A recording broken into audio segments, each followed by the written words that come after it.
To Pana powrót na konkurs. Chciałabym zapytać pewnie o coś, o co pytają Pana wszyscy, czyli jakie emocje towarzyszą ponownym zmaganiom chopinowskim? Myślę, że jak zwykle ogromne. Jak zwykle. Wtedy były ogromne, teraz też rzeczywiście. No, napięcie czułem już od 2 tygodni, jeśli nie od wielu miesięcy. Więc tak, no. A czy jest jakaś różnica między podejściem w tym roku a poprzednim? Czy czuje Pan inną presję? Być może też ma Pan inne strategie konkursowe? Zdecydowanie. Trudno w jednym zdaniu to wszystko opisać, ale na pewno inne doświadczenie. Przez te 4 lata jeździłem po wielu konkursach pianistycznych i miałem kontakt z bardzo ciekawymi artystami, więc to na pewno buduje artystę w ogóle, kontakty właśnie, możliwość interakcji jakby z innymi i doświadczenia oczywiście słuchowe. Oczywiście wtedy jeszcze byłem na studiach, kończyłem studia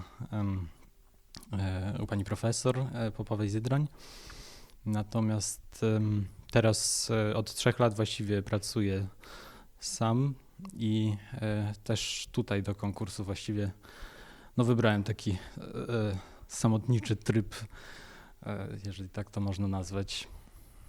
Czy to wiąże się w takim razie z innym rodzajem presji? No bo nie ma Pan w takim układzie żadnego kierownika, żadnego przewodnika, który wyznaczałby drogę, jak Chopina rozumieć, jak podchodzić do tych utworów. Czy to wiąże się z jakimiś z innymi trudnościami? Tak, zdecydowanie to jest duże wyzwanie. Oczywiście wszystko to, czego pani profesor mnie nauczyła, to jest ogromny fundament, więc wciąż się do tego odwołuję. Natomiast na bieżąco faktycznie tutaj moim takim najszczerszym nauczycielem jest dyktafon czy mikrofon, tak? No i ja sam, kiedy odsłuchuję swoje próby czy swoje występy, więc tak samo właśnie tak to wyglądało w poprzednich miesiącach. Rzeczywiście dużo było tego nagrywania. No i to jest też poszukiwanie właściwie swojego takiego unikalnego, czy w ogóle indywidualnego rysu artystycznego, tak? A jak to przejawiało się przy budowaniu programu? Czy tutaj też właśnie ta samotnicza droga jakoś dawała Panu inne możliwości? Program na konkurs chopinowski to było wiele kompromisów, tak bym powiedział. Oczywiście to układałem, starałem się to ułożyć jak najlepiej, jakby najkorzystniej dla mnie. Część z tych utworów się powtarza, jest to mniejsza część.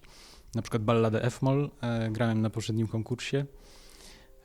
No i właściwie też szukałem właśnie, w jaki sposób można by w programie też zawrzeć coś ciekawego, coś intrygującego.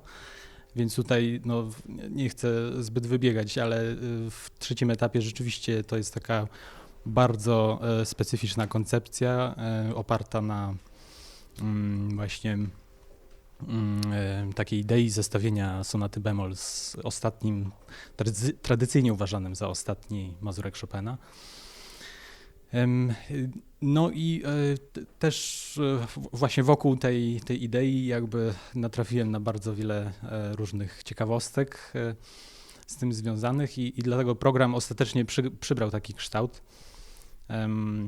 że tam mamy zarówno właśnie ten mazurek, jak i mazurek F-moll z opus 63, który jest jakby według jednego z chopinologów, czy Freya Kalberga, mazurkiem, na którego rzecz właśnie został odrzucony ten tradycyjnie wcześniej, jakby jak on to tłumaczy, uważany za ostatni.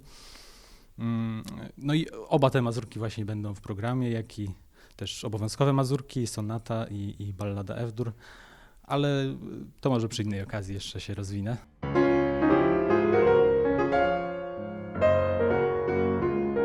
Konkurs Chopinowski w Polskim Radiu.